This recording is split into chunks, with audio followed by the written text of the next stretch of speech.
Hello दोस्तों, आज हम लोग 4 अप्रैल की करंट अफेयर पढ़ेंगे। पहला क्वेश्चन है, ग्लोबल वार्मिंग में राष्ट्रीय योगदान की ग्लोबल सूची में पहले स्थान पर कौन सा देश स्थित है? तो अमेरिका है। यूरोप और यूएसए के शोधकर्ताओं द्वारा पता चला कि 1850 से 2021 तक तापमान की बढ़ोतरी में ग्लोबल वार्मिंग में निम्न गैसें प्रयुक्त होती हैं, जिसमें से CO2, CH4 और N2O और अन्य गैसें भी हैं, जिसमें से ग्लोबल वार्मिंग अर्थात तापमान में वृद्धि में योगदान देशों और सर्वाधिक जिम्मेदार गैसें कौन कौन सी हैं? तो सर्वाधिक जिम्मेदार गैस में CO2, CH4 और N2O है। इन तीनों गैसों का स्थान सर्वाधिक है, जबकि तापमान वृद्धि में जो देश सर्वाधिक योगदान है उसमें से पहला स्थान यूएसए का है, फिर चाइना है, फिर रूस है, फिर ब्राज़ील है, फिर 5वें स्थान पर भारत है। पहले 2021 में इसका स्थान 10वां था, जबकि 2022 में इसका स्थान 5वां हो गया है, जिससे ये पता चलता है कि हमारे देश में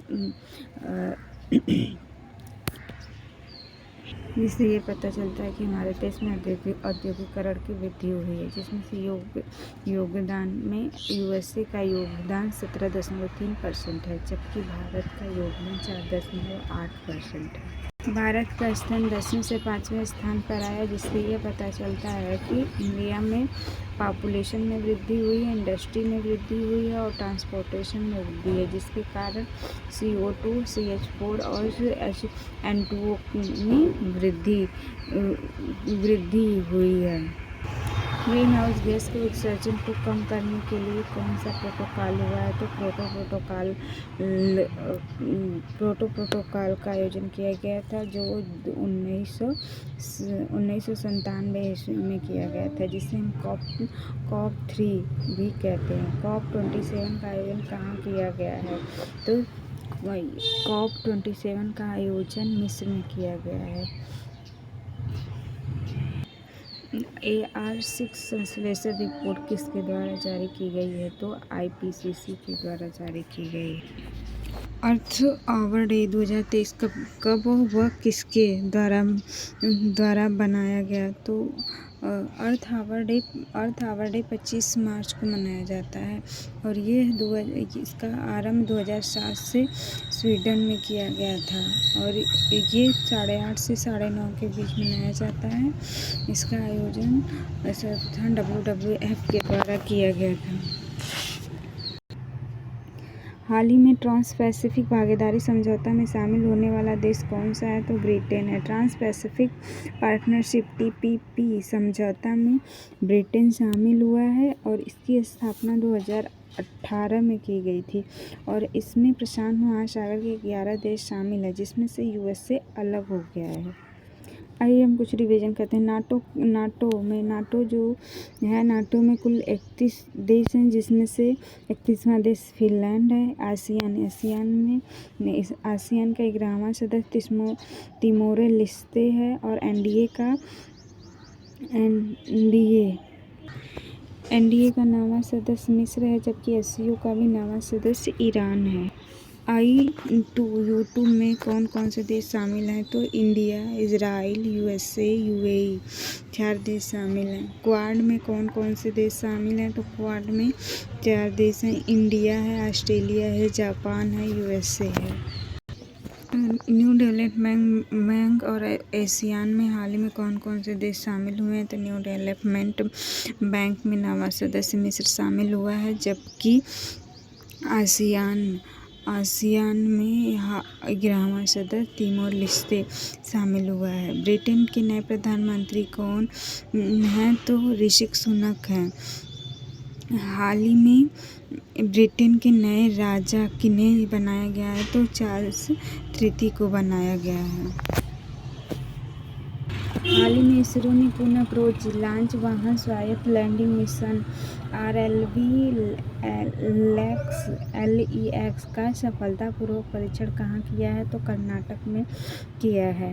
RLV-LEX renewable launching vehicle autonomous landing mission launching vehicle और स्थायित्व लैंडिंग इसरो द्वारा कर्नाटक के चित्रदुर्ग में की गई है। यह चिनूक हेलीकॉप्टर की सहायता से किया गया है, जिसमें इसकी लैंडिंग 45 किलोमीटर ऊंचाई पर की गई है।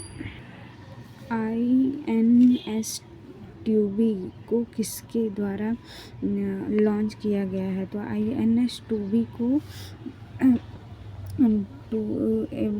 PSLV C-54 द्वारा लॉन्च किया गया है। ग्राउंड स्टेशन इसका थिम्पू भूटान में है। मेटा टॉपिक्स को किस देश की सहायता से लॉन्च किया गया है? तो इंडिया और फ्रांस की सहायता से लॉन्च किया।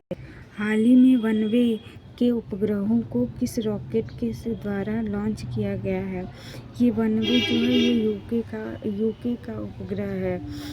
ये LV-3 के द्वारा लॉन्च किया गया है। SLV-D2 रॉकेट के द्वारा कौन से उपग्रहों को लॉन्च किया गया है? स्मॉल स्लॉट को लॉन्च किया गया है। हाल ही में अमेरिका ने किस देश की नौसेना के साथ पहला पनडुब्बी रोधी अभ्यास का आयोजन किया है? तो जापान और दक्षिण कोरिया की नौसेना के साथ। धर्म गार्जियन अभ्यास भारत और किस देश के मध्य होता है? तो इंडिया और जापान के मध्य होता है। शून्य मैत्री अभ्यास भारत और किस देश के मध्य होता है? तो इंडिया और जापान के। वज्र प्रहार अभ्यास भारत और किस देश के मध्य आयोजित होता है? तो इंडिया और USA के साथ। मालाबार अभ्यास किन दो देशों के मध्य आयोजित होता है? तो मालाबार किन देशों के मध्य आयोजित होता है? तो मालाबार अभ्यास में 4 देश शामिल हैं, जिसमें से इंडिया, USA, जापान और ऑस्ट्रेलिया है। हाल ही में अंतरिक्ष कंपनी IN स्पेस का स्टार्टअप के लिए अंतरिक्ष डिजाइन प्रयोगशाला का उद्घाटन कहाँ लॉन्च किया गया है? तो ये अहमदाबाद में किया गया है। 36वां राष्ट्रीय खेल कहाँ आयोजित हुआ है? तो 36वां राष्ट्रीय खेल गुजरात में आयोजित किया गया है। और डेफ एक्सपो 2022 कहाँ आयोजित हुआ है? तो ये गुजरात में आयोजित हुआ। लेकिन IPL के 15वें संस्करण के विजेता कौन बने? तो गुजरात टीम जीती थी, जिसके हार्दिक पांड्या को बनाया गया था। भारत का पहला शहर जो यूनेस्को विश्व धरोहर की सूची में शामिल हुआ है। भारत का पहला शहर अहमदाबाद था, जो कि 2017 में शामिल हुआ, और जयपुर जो कि दूसरा शहर है, जो कि 2019 में शामिल हुआ। हाल ही में एयरटेल ने किस बैंक के सहयोग से व्हाट्सएप बैंकिंग सेवाएं प्रारंभ की है? तो इंडिया पोस्ट पेमेंट बैंक की सहायता से। इलेक्ट्रॉनिक बैंक गारंटी जारी करने वाला भारत का पहला बैंक कौन सा है? तो HDFC है। भारत में 5G सेवा कब व कितने शहरों में शुरू हुई है? तो भारत में 5G सेवा 1 अक्टूबर 2022 से 13 शहरों में शुरू की गई है। हार्बिंगर का आयोजन किसके द्वारा किया गया है? तो RBI के द्वारा हार्बिंगर का आयोजन किया गया है। हाल ही में किन्हें गवर्नर ऑफ द ईयर से सम्मानित किया गया है? तो शक्तिकांत दास को सम्मानित किया गया। पटना मेट्रो परियोजना के लिए किस अंतर्राष्ट्रीय संस्था द्वारा आर्थिक सहायता प्रदान की जा रही है? तो जापान अंतर्राष्ट्रीय सहयोग एजेंसी को प्रदान की जा रही है। पटना मेट्रो परियोजना, जिसकी स्थापना 2018 में की गई है, इसका सहयोग JICCA कर रहा है। ये इसके द्वारा 5,509 करोड़ रुपए का सहयोग किया जा रहा है, जिसको चुकाने की अवधि 10 वर्ष है। रैंप परियोजना के लिए कौन सी वैश्विक संस्था सहयोग देगी? तो विश्व बैंक सहयोग देगी। और अंडर वाटर मेट्रो कहाँ शुरू किया गया? तो अंडर वाटर मेट्रो कोलकाता में हुगली नदी पे शुरू किया गया है। एशियन डेवलपमेंट बैंक के उपाध्यक्ष किसे नियुक्त किया गया? तो एशियन डेवलपमेंट बैंक के उपाध्यक्ष अशोक लवासा को नियुक्त किया गया। एशियन डेवलपमेंट बैंक की स्थापना 1966 में की गई थी, जिसका हेडक्वार्टर मनीला में।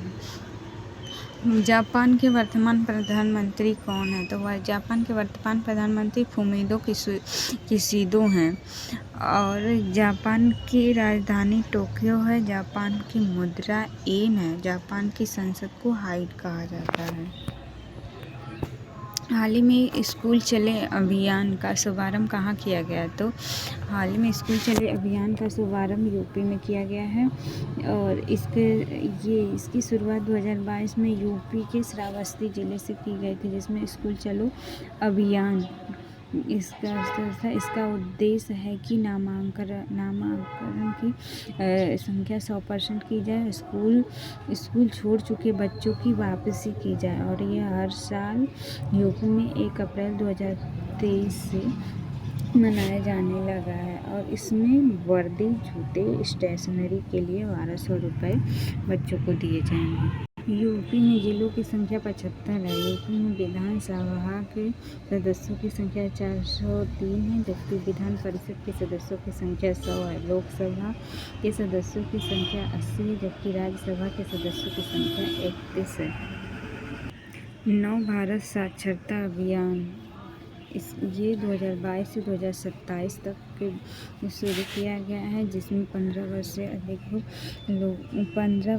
अधिक उम्र के निरक्षर लोगों को शिक्षा प्रदान करनी है। इसके लिए 1037 करोड़ रुपए का योगदान किया गया। पीएम श्री योजना ये कब शुरू की गई? तो पीएम श्री योजना 5 सितंबर 2022 को शुरू की गई। इसमें धनराशि 5,000 से बढ़ाकर अब 10,000 कर दी गई है।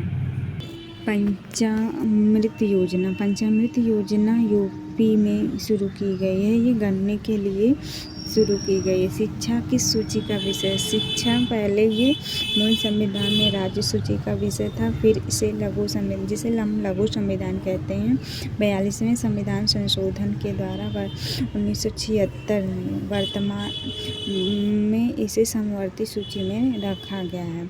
समवर्ती सूची में कुछ अन्य को भी रखा गया है, जिसमें से वन्य जीव, जनसंख्या, शिक्षा, मापतौल आदि आता है। फरवरी 2023 की CCTNS रैंकिंग में पहला स्थान किसे प्रदान किया गया है? तो हरियाणा को प्रदान किया गया है। CCTNS जो ये है रैंकिंग, ये 2009 में स्टार्ट की गई और इसने BSNL से समझौता करके स्टार्ट किया। और फरवरी 2023 में इसमें रैंकिंग में हरियाणा पुलिस जो है प्रथम स्थान पर है, जबकि यूपी पुलिस द्वितीय स्थान पर है। प्रेसिडेंट कलर अवार्ड किसे दिया गया है? तो ये पुलिस संस्था को दिया गया है, जिसमें से हरियाणा पुलिस को दिया गया। राखीगढ़ी कहाँ स्थित है? तो राखीगढ़ी हरियाणा में स्थित है। बुद्ध ने पहला उपदेश कहाँ दिया था? तो सारनाथ में दिया था। और सर्वाधिक उपदेश उन्होंने कहाँ दिया था? तो श्रावस्ती में दिया था। अनाज ATM कहाँ पर स्थित है? अनाज ATM गुरुग्राम में स्थित है। फतेहाबाद हरियाणा में है, जो कि पहला परमाणु संयंत्र है। सूरज कुंड मेला कहाँ आयोजित होता है? तो सूरजकुंड मेला 36वां था, जो कि फरीदाबाद है, जो कि हरियाणा के फरीदाबाद में मनाया गया। हाल ही में मियामी ओपन 2023 की एकल महिला वर्ग की विजेता कौन है? तो पेट्रा क्विटोवा है। मियामी ओपन जो यूएसए में होता है, ये 1985 से शुरू किया गया। ये हार्ड रॉक ग्राउंड में खेला जाता है। इसमें मेल और फीमेल विजेता में मेल में डेनियल मेदवेदेव हैं, जो कि रूस के हैं, और फीमेल में पेट्रा क्विटोवा हैं, जो कि चेक गणराज्य की हैं। ऑस्ट्रेलिया ओपन पुरुष विजेता कौन है? तो ऑस्ट्रेलिया ओपन पुरुष विजेता नोवाक जोकोविच हैं, जो कि सर्बिया के हैं। ऑस्ट्रेलिया ओपन महिला विजेता कौन है? तो ऑस्ट्रेलिया ओपन महिला विजेता आर्या सबलेंका हैं, जो कि बेलारूस की हैं। ऑस्ट्रेलिया ओपन मिक्स डबल्स विजेता कौन है? तो राफेल और स्टेफनी हैं, जिन्होंने हराया है सानिया मिर्जा और रोहन बोपन्ना को। एशले बार्टी कहाँ की थी? तो एशले बार्टी ऑस्ट्रेलिया की थी। ये टेनिस खिलाड़ी थी, उन्होंने संन्यास ले लिया है। वाइस एडमिरल संजय जसजीत सिंह बने नौसेना के नए उप प्रमुख। क्रिस हिपकिंस कौन है? तो क्रिस हिपकिंस जो है न्यूजीलैंड के पीएम हैं। पेटर पवेल कौन है? तो पेटर पवेल चेक गणराज्य के राष्ट्रपति हैं।